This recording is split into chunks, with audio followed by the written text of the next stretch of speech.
ভালোবাসা মানে না কোনো ধনী গরিবের ব্যবধান, তবে কজনই বা পেরেছেন ভালোবেসে রাজপ্রাসাদের আভিজাত্য ছেড়ে পথে নামতে। জন্ম বেড়ে ওঠা রাজপ্রাসাদে, কিন্তু প্রেমে পড়েছেন খুব সাধারণ ঘরের এক ছেলে।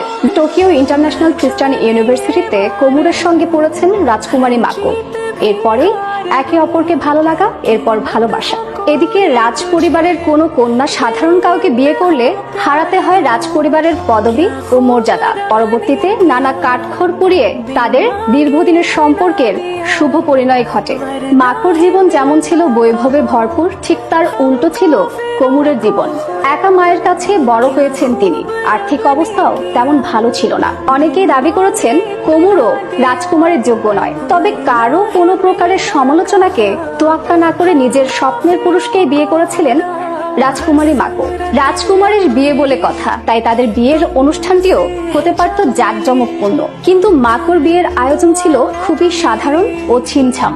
স্থানীয় অফিসে বিয়ের কাগজপত্র জমা দিয়ে বিয়ের কার্যক্রম সম্পন্ন করেন এই দম্পতি। রাজপ্রাসাদের জৌলুসময় জীবন থেকে নেমে এসে সাধারণভাবে জীবনযাপন, এ যেন রূপকথার গল্পের মতো।